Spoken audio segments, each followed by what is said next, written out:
It clings to your socks, your dog's fur, and the sleeve of your jacket without you noticing. It crawls through hedgerows and tangles itself around fences in knotted green mats that gardeners rip out by the fistful. Most people who encounter this plant consider it a nuisance, a weed, something to scrape off and forget about.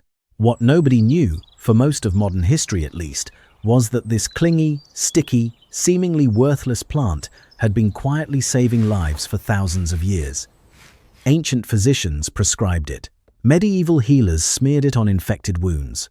And in 1883, a doctor published a case in the British Medical Journal about a patient with rotting leg ulcers that every conventional treatment had failed to fix. The remedy that finally worked, a poultice made from this exact weed. The plant is called Cleavers, and its story is one of the strangest and most overlooked chapters in the entire history of medicine.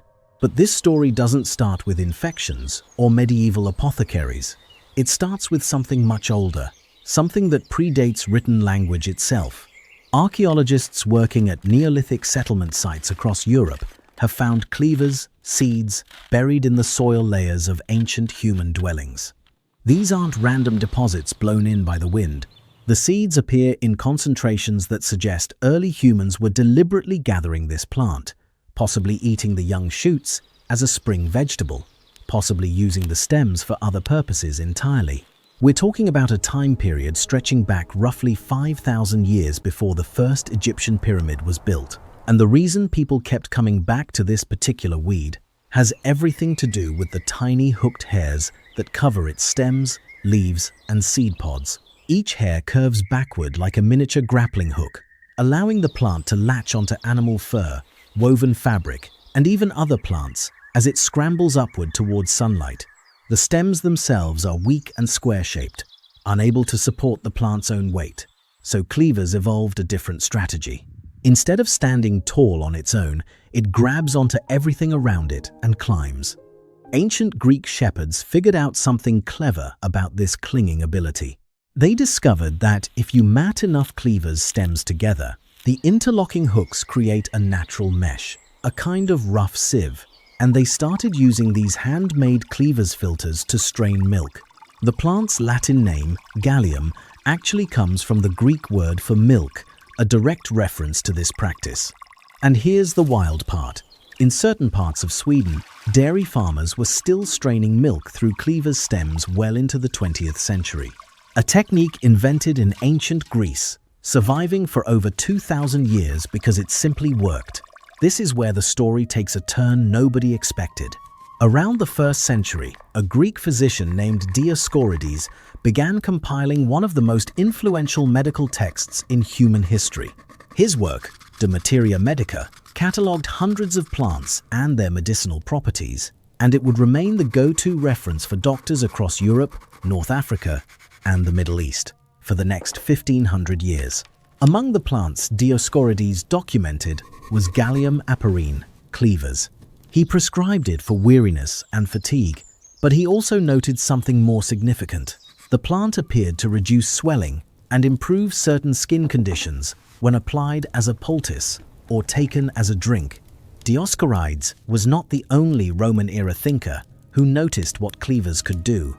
Galen, the personal physician to Emperor Marcus Aurelius and one of the most famous doctors in all of antiquity, praised cleavers for its ability to relieve what he described as temporary water weight. We'd call that edema today. Fluid retention caused by inflammation or poor circulation. Pliny the Elder, the Roman philosopher and naturalist who famously died investigating the eruption of Mount Vesuvius in 79 AD, also documented cleavers. He valued the plant for similar reasons, noting its effect on the body's fluid balance. So within the span of a few generations, 3 of the most respected minds in ancient medicine had independently recorded this scraggly, clinging weed as something worth paying attention to. That's not a coincidence. That's not a typo, by the way. 3 separate luminaries of ancient science, all pointing at the same plant. And then the Roman Empire collapsed. But as Europe descended into the medieval period, the healing knowledge of the ancient world didn't vanish. It migrated into the hands of monks, village healers, and the herbalist tradition that would dominate European medicine for the next 1,000 years. And cleavers went with it. Throughout medieval Europe, cleavers became one of the most commonly used plants in folk medicine.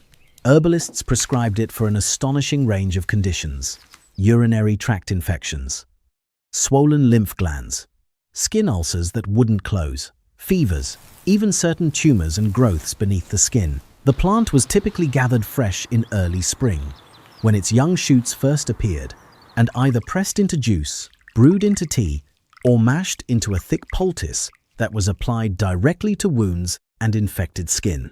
The logic behind it, as medieval healers understood it, was that cleavers cleansed the blood. They didn't have the vocabulary for immunology or antimicrobial action, but they recognized a pattern. Patients who took cleavers seemed to recover faster from infections. Wounds that had been festering for weeks would begin to close. Swollen glands would shrink. The plant was doing something, and even without understanding the mechanism, healers kept prescribing it because the results spoke for themselves. For a while, things actually seemed fine. Cleavers had its niche in the herbalist's toolkit, quietly effective, widely available, and easy to prepare. That didn't last.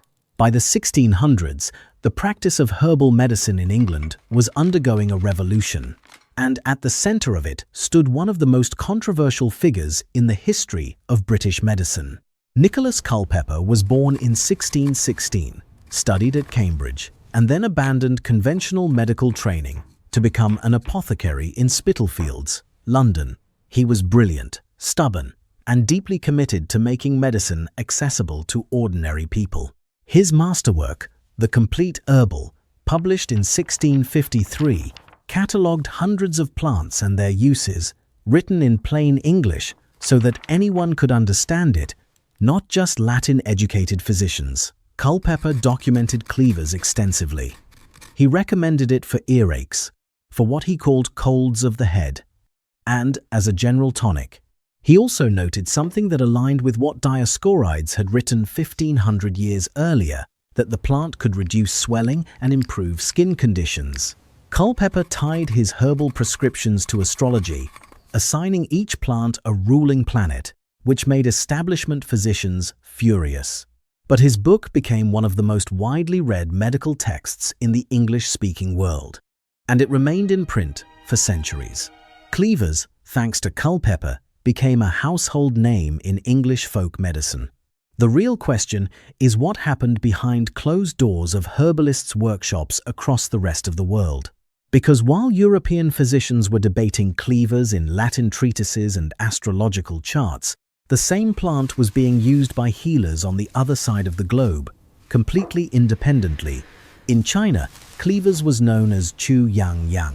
Traditional Chinese herbalists prescribed it for conditions related to fluid balance and kidney function, applications that align remarkably closely with what Dioscorides and Galen had documented in the Mediterranean over 1,000 years earlier. Two medical traditions, separated by thousands of miles, zero direct contact, and yet they arrived at essentially the same conclusion about the same plant. You'd think someone would have said something. Nobody did. Across the Atlantic, Native American tribes had their own relationship with cleavers. The Cherokee used it as a blood purifier, crushing the stems and applying cold compresses to itchy rashes and inflamed skin. Other tribes prepared infusions of the plant to support kidney health and urinary function. In some traditions, cleavers was valued specifically as a spring tonic, gathered fresh after winter to help the body shed the sluggishness and stagnation that cold months bring. The idea of a spring cleanse using cleavers wasn't some modern wellness trend. Indigenous healers had been doing it for generations before any European arrived, and the plant's usefulness didn't stop at medicine. During times of scarcity, particularly in rural Europe, people discovered that cleavers seeds could be dried, roasted, and ground into something that tasted remarkably like coffee. This makes more sense than you might think. Cleavers belongs to the Rubiaceae family, the exact same botanical family as the coffee plant. They're distant cousins, separated by millions of years of evolution but sharing enough genetic heritage that their seeds produce a similar bitter, aromatic flavor when roasted. So yeah, not great. if you're expecting a proper espresso. But for a peasant farmer in medieval Sweden with no access to imported coffee beans, Cleavers seeds roasted over a fire were the next best thing. This decision seemed small at the time. It wasn't, because every generation that found a new use for Cleavers, whether as a milk strainer, a coffee substitute, a poultice, or a spring tonic, added another layer to the plant's reputation. And by the 19th century, that reputation had grown large enough to attract the attention of establishment medicine. In 1883, a case appeared in the British Medical Journal by way of the King's American Dispensatory that would become one of the most cited examples of Cleavers in clinical literature. A patient had been suffering from severe, non-healing leg ulcers. Every conventional treatment available at the time had failed. The wounds refused to close, infection persisted, and then a physician tried something old-fashioned. Fresh aerial parts of Cleavers were mashed into a poultice and applied to the ulcers 3 times a day. The results were described as decisive and plain to all. Healthy tissue began forming. The infection retreated. The ulcers, which had resisted everything modern medicine could throw at them, finally started to heal under the influence of a common garden weed. That was just the story the public knew. Behind the scenes, herbalists and physicians had been quietly documenting Cleavers' effectiveness against all manner of infections for decades. Tuberculosis, syphilis, dropsical complaints, the old term for severe fluid retention, skin tumors and cancerous growths. The evidence was largely anecdotal, passed down through case reports and herbal manuals rather than controlled trials. But the pattern was consistent. Cleavers kept showing up as a remedy that worked when other treatments didn't. Everything was in place. Cleavers just didn't know what everything was building toward.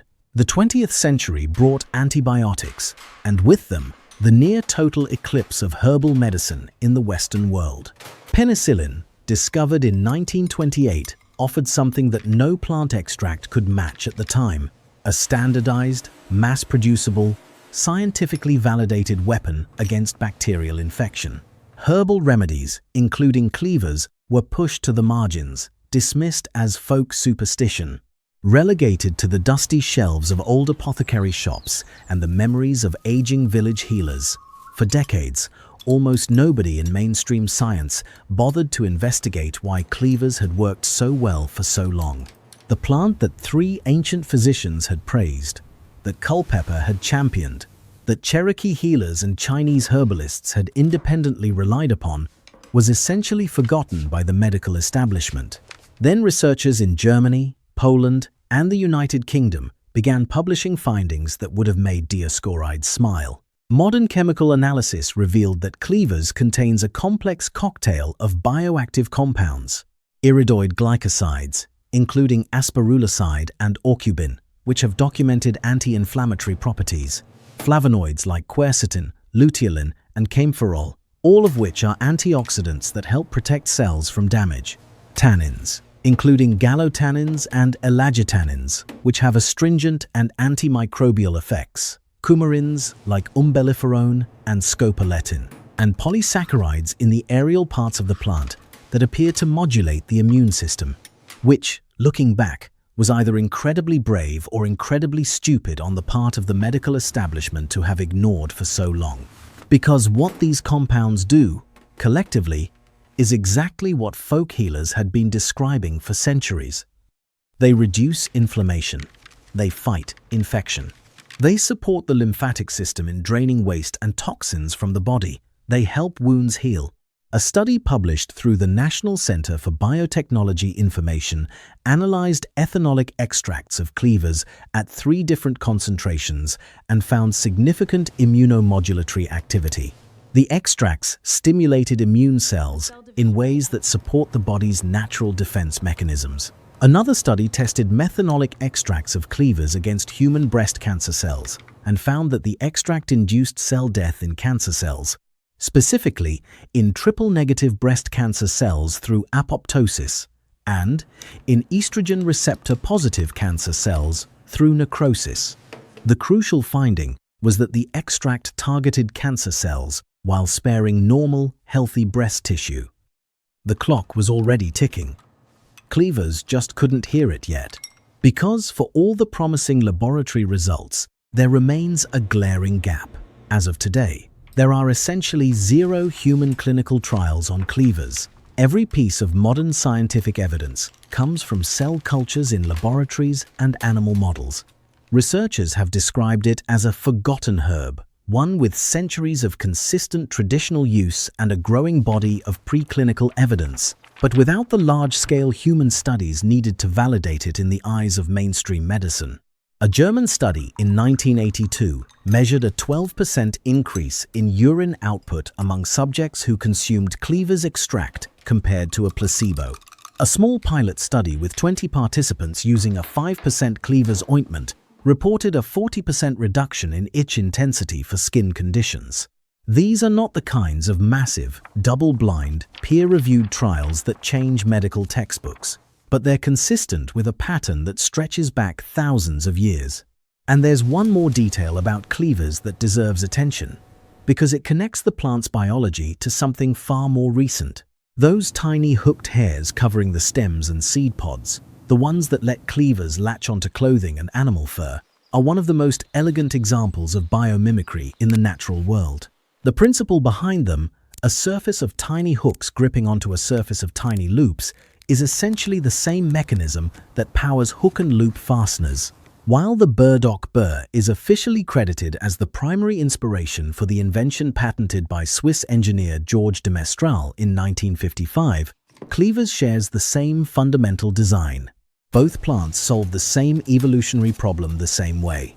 How do you travel when you can't move on your own? You hitch a ride on anything that passes by. De Mestral spent nearly 10 years perfecting the manufacturing process for his hook and loop fastener after studying burrs under a microscope. NASA adopted the technology to keep objects from floating around in zero gravity aboard spacecraft. The fashion world followed. The military adopted it for countless applications. An entire industry grew from the simple observation that plants had figured out adhesion millions of years before humans even existed. Cleavers was doing the same thing in every hedgerow and garden in the temperate world, gripping and climbing and spreading, completely unbothered by whether anyone noticed. Today, Cleavers is experiencing something of a quiet renaissance in the world of herbal medicine. It appears in lymphatic support formulas, detox teas, and immune-boosting supplements. Modern herbalists value it primarily as a lymphatic tonic, used to support lymph drainage, reduce swelling in the glands, and encourage the body's natural cleansing processes. It's recommended for skin conditions like eczema and psoriasis, for urinary tract support, and as a gentle spring tonic, exactly the same applications that healers have been prescribing it for since at least the 1st century.